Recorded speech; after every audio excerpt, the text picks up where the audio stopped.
video is on chemical equations and rules for balancing, and there's a lot that we're going to talk about. So, first thing, just be wary that I said rules for balancing.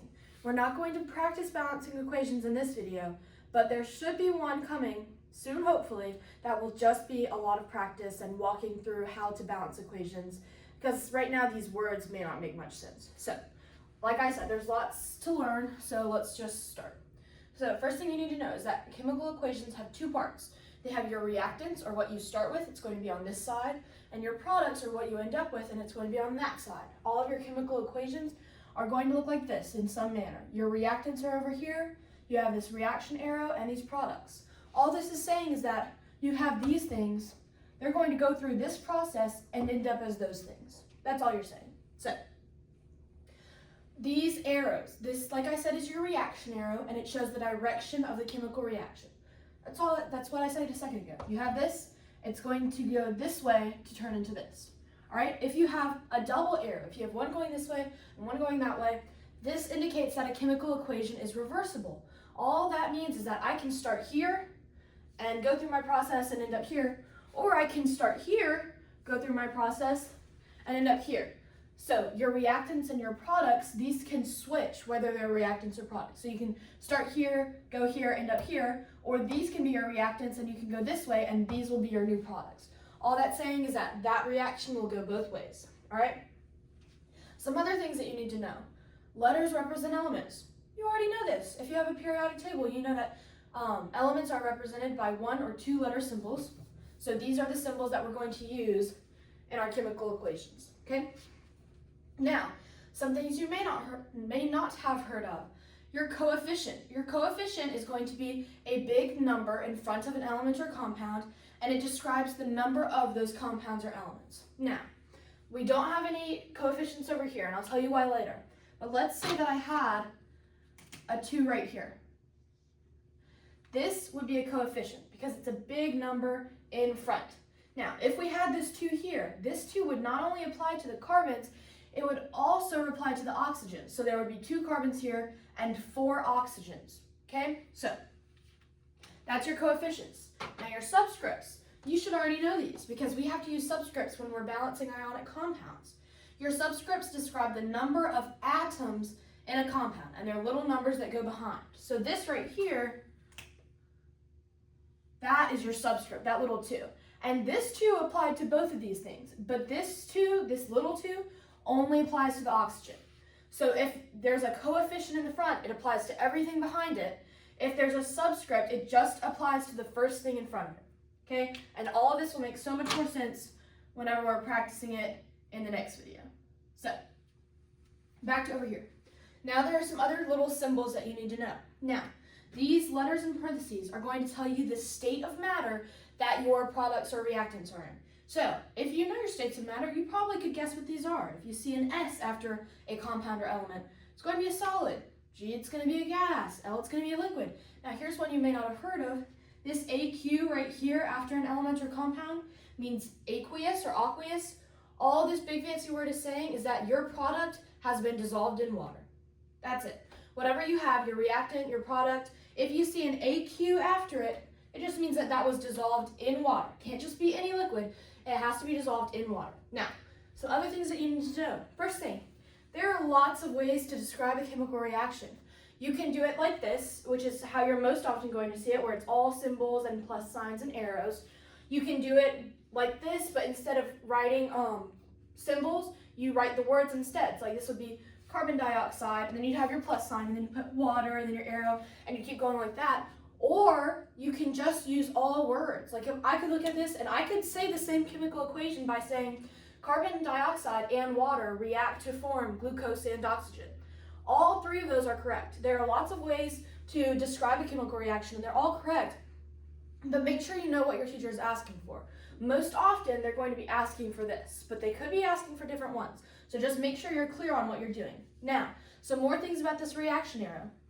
This capital delta, this triangle here, just means change.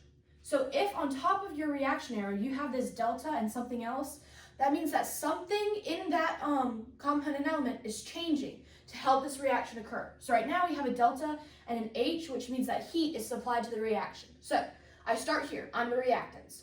Now, to get over there to the products, there's going to be a change in heat. There's going to be more heat added so that I can go through this process and come over here as the products. That's all this is saying, is if you have this delta and some other letter, it's just telling you what is being added or changed in the reaction to help the reactants go over there. Now, this, on top of this arrow, is what we call a catalyst. Right now it's platinum, but it could be any other catalyst, okay? A catalyst, if you've taken biology, you know that catalysts speed up chemical reactions by lowering activation energy. The easiest way for my brain to think about this is I'm over here, I'm the reactants. And to get to that side, I'm going to give this catalyst right here, platinum, is going to give me a speed boost.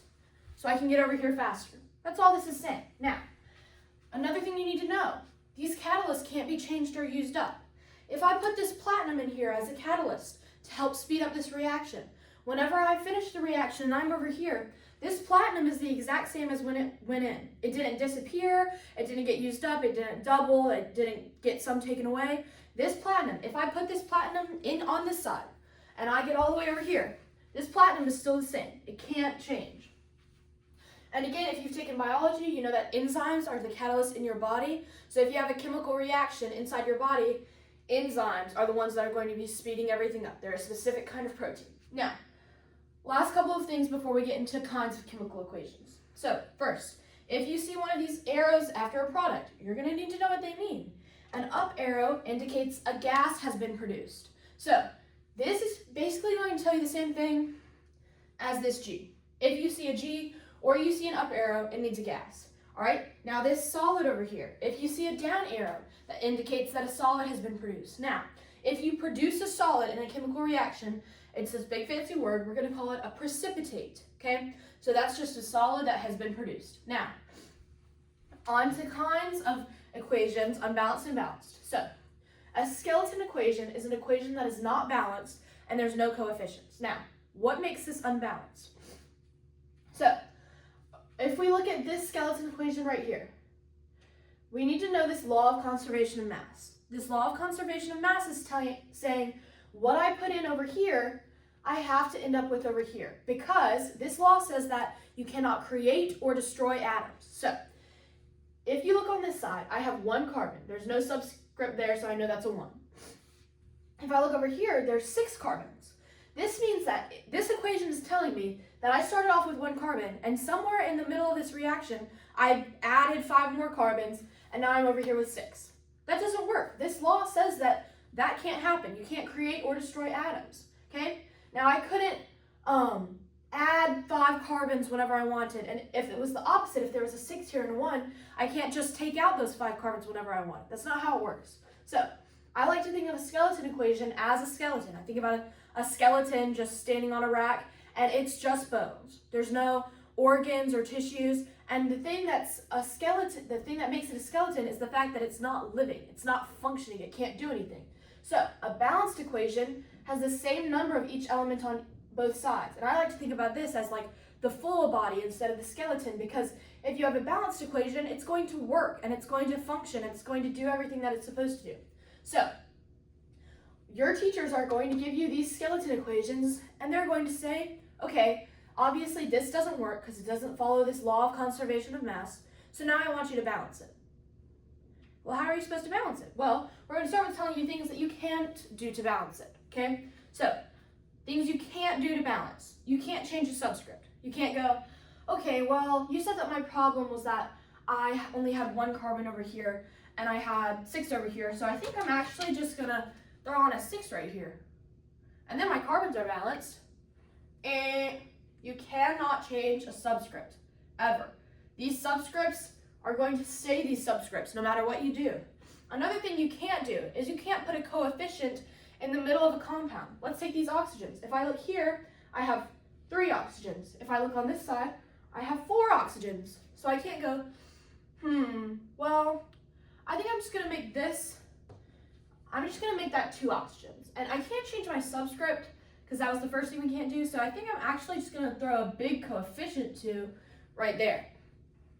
Wrong. If you're going to put a coefficient, it has to go in the front of a compound, which turns out to be the only thing that you can do to balance chemical equations. The only thing that you can do, one and only thing that you can do, is change the coefficient in front of a compound, okay? All that means is that we're going to keep adding numbers in the front. Now remember, these numbers in the front apply to the entire thing. And we're just going to work step by step, and we're going to balance them one by one whenever we practice these until we end up with an equation that has the same number of each element on both sides, okay? So, right now this is going to sound like a lot of mumbo jumbo. It's not going to make much sense. Just make sure that you know all of the parts of a chemical equation and you know why these are unbalanced and what you can do to balance them. And then the next video, hopefully, will be just practicing balancing equations. So, I hope this helped.